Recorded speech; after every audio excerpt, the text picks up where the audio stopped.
नमस्कार विद्यार्थीगण, super classes में आपका स्वागत है। पिछली जो क्लास थी उसमें हमने 5 मुख्य बिंदु के बारे में बात किया था।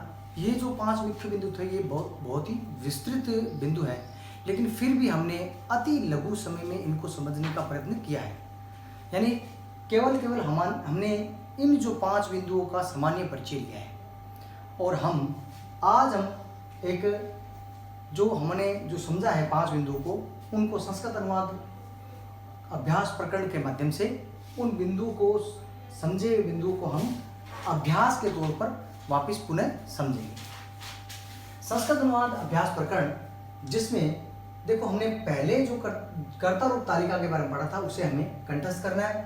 दूसरे नंबर जो क्रिया है और धातु रूप के बारे में हमने पढ़ा था सामान्य परिचय, उसे प्रतिदिन याद करना है और वो कुछ धातु रूप आपको कंठस्थ ही याद करने पड़ेंगे, क्योंकि उसमें कुछ धातु रूप ऐसे हैं जो जितने भी रूप है उसके वो सारे रूप भिन्न हैं, यानी भिन्न भिन्न रूप होने की वजह से वो आपको कंठस्थ ही करने पड़ेंगे। जैसे अस का धातु रूप है, क्री का है, सक यानी सक का धातु रूप है, दा का है।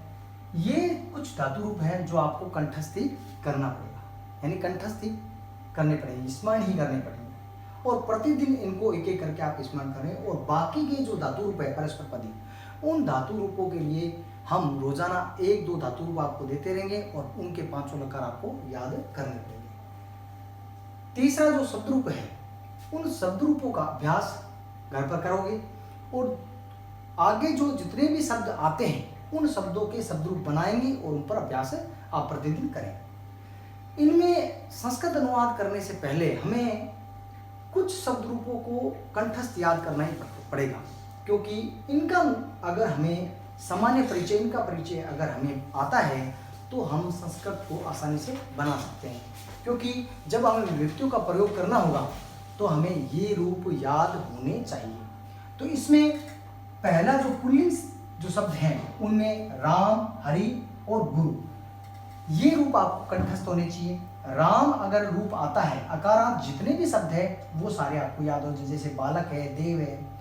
हरि का रूप याद होता है तो आपको पुल्लिंग इकारांत जितने भी शब्द है वो आपको स्मरण हो जाएंगे।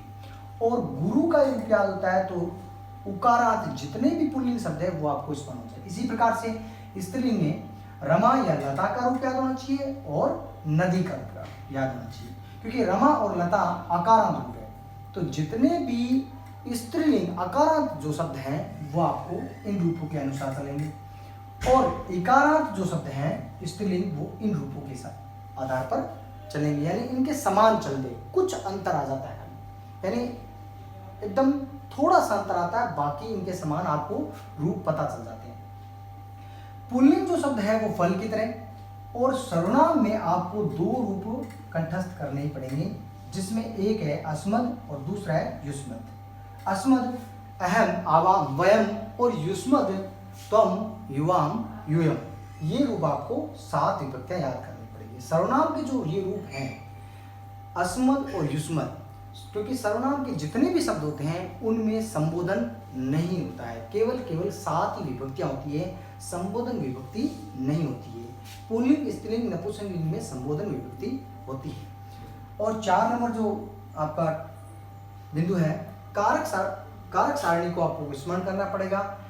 कारक सारणी जो सामान्य कारक सारणी मैंने बताई है वो आप स्मरण करें, ताकि सामान्य जितने भी वाक्य है वो हम आसानी से बना सकें। लेकिन विशिष्ट कारक के बारे में हम बाद में पढ़ेंगे विस्तृत रूप से, उसके लिए एक नया टॉपिक लेंगे। उससे पहले मैं आपको थोड़ा सा और बता देता हूँ, जो कारक मैंने पढ़ाए हैं वो मैंने आपको सामान्य कारक पढ़ाए हैं, जिसमें मैंने आपको कारक को 2 भागों में बांटा था, सामान्य और विशिष्ट कारक में। परंतु ये हमने बांटा है, लेकिन जो पाठ्य पुस्तिका में है कारक को केवल 6 प्रकार, कारक कितने प्रकार? 6 प्रकार के होते हैं। उसमें संबंध कारक को नहीं रखा गया है, केवल 6 प्रकार के कारक होते हैं, यानी विभक्तियां 7 होती है लेकिन 6 प्रकार के ही कारक होते हैं। संबंध यानी षष्ठी विभक्ति को इसमें नहीं रखा गया। तो हमें ये विशिष्ट कारक आपको पढ़ने पड़ेंगे और ये कारक का सामान्य कारक सारणी आपको याद करें, ताकि आगे बनाने में दिक्कत नहीं हो। 5वां नंबर मतलब इसमें आपको शब्दार्थ यानी 5 से 10 नए संस्कृत शब्दार्थों को रोजाना आपको प्रतिदिन याद करना है। जब हम वाक्य निर्माण करेंगे तब इसके बारे में हम पढ़ेंगे और इसके बारे में हम प्रैक्टिस भी करेंगे। अब हम सामान्य वाक्य निर्माण, पहले सामान्य वाक्य निर्माणों के बारे में बात करते हैं। देखो, सामान्य वाक्य निर्माण हम कर्ता और क्रिया के आधार पर देखें तो कर्ता रूप तालिका हमने जो की थी, स, तो, ते, सा, ते, ता, तत्, ते, तानि, त्वम, युयाम, यूयम, अहम, आवाम, वयम, ये जो कर्ता रूप तालिका थी उसके आधार पर हम सामान्य वाक्य यानी छोटे से छोटे वाक्य 15 वाक्यों का निर्माण करेंगे। इसलिए मैं कर्ता रूप तालिका और क्रिया लिख देता हूं और 15 वाक्यों का निर्माण करेंगे। इससे पहले ये जो सामान्य वाक्य जो तालिका निर्माण करेंगे और सामान्य वाक्य बनाएंगे, इसलिए क्योंकि सामान्य जो वाक्य हैं वो हमारे 10th के सिलेबस में जो 2 प्रश्न आते हैं, 2-3 प्रश्न आते हैं जिसमें अशुद्धि संशोधन इनमें बहुत ही ज्यादा महत्वपूर्ण है। अशुद्धि संशोधन और संस्कृत अनुवाद प्रकरण, इसके अलावा जितनी भी वार्तालाप मंजूषा है, कथा मंजूषा है या मंजूषाएं, जितनी भी मंजूषाएं आती है उसमें भी ये बहुत उपयोगी होते हैं। इसलिए कर्ता और क्रिया से हम सामान्य जो वाक्य बनाते हैं उनके बारे में आज हमें अच्छी तरह पता होना चाहिए, क्योंकि हम जो कर्ता लेते हैं उसी प्रकार से क्रिया का हमें ज्ञान होना चाहिए। अब हम सामान्य परिचय के बारे में पढ़ेंगे। कर्ता रूप तालिका जिसे हमने पढ़ी थी, स प्रथम पुरुष, मध्यम पुरुष और उत्तम पुरुष। इसी प्रकार से क्रिया होती है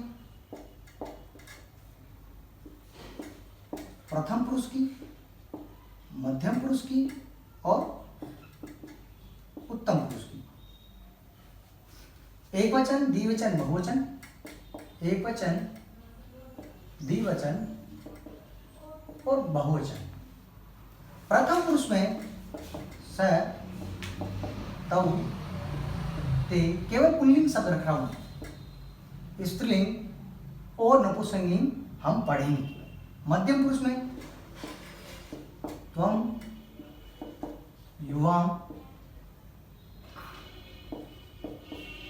यूयम, अहम,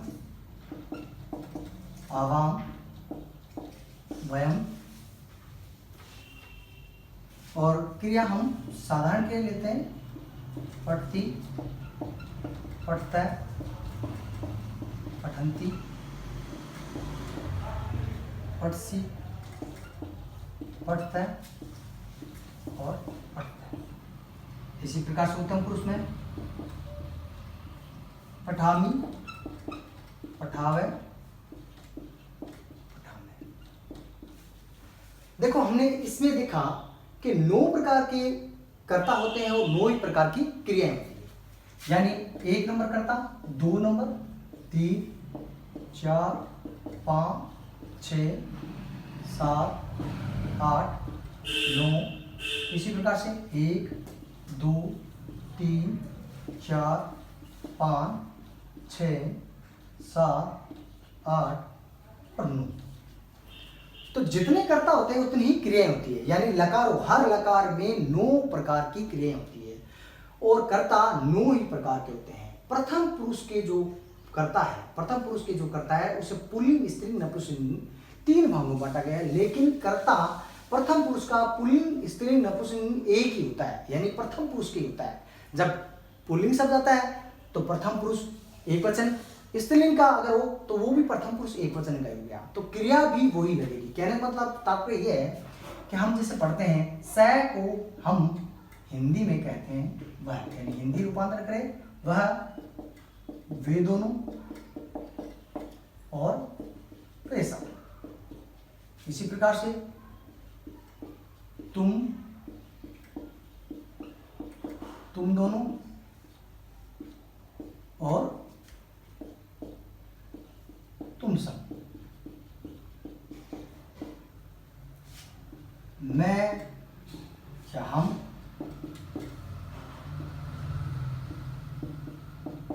हम दोनों और हम सब, ये गंदी रूपांतरण है। अब कोई वाक्य हम बनाते हैं, वह पढ़ता है, तो इससे हमें पता लगता है, ता से हमें पता लगा वो पुल्लिंग शब्द है, तो वह पढ़ता है, तो वाक्य क्या बनेगा, स पठती। वे दोनों पढ़ते हैं तो तौ पठता है, वे सब पढ़ते हैं तो ते पठन्ति। उसी प्रकार के अगर स्त्रीलिंग शब्द हो, स्त्रीलिंग करता हो, वह पढ़ती है तो सा पठती, और वे दोनों पढ़ती है तो सा ते पठता है, और तहा वे सब पढ़ती है तो तहा पठन्ति। तो इसी प्रकार से तुम पठसी, तुम पढ़ते हो तो तुम पठसी, युवाम पढ़ते, तुम दोनों पढ़ते हो, यूयम पढ़ते, तुम सब पढ़ते हो। अहम पठामि, अहम के साथ में मी, यानी अहम पठामि, मैं पढ़ता हूं। आवाम पठाव, हम दोनों पढ़ते हैं, और वयम पठामि, हम सब पढ़ते हैं। तो इस प्रकार से हमने 9 वाक्यों का निर्माण करते हैं साधारण वाक्य से। अगर हमें कह दे हम दोनों पढ़ते हैं, तो हम दोनों कौन सा कारक है, उत्तम पुरुष द्विवचन कारक है, आवाम। और उसी प्रकार से उत्तम पुरुष द्विवचन कारक है, उसी प्रकार से हम उत्तम पुरुष द्विवचन ही क्रिया लगाएंगे, आवाम पठावे। तो ये हम 9 सामान्य वाक्य, संस्कृत के सामान्य वाक्यों का निर्माण करेंगे और अभ्यास करेंगे। अब हम 7 सामान्य वाक्य पढ़ते हैं, जिससे हमें सारणी में जो कारक हमने लिए हैं उन कारकों का सामान्य ज्ञान हो जाएगा।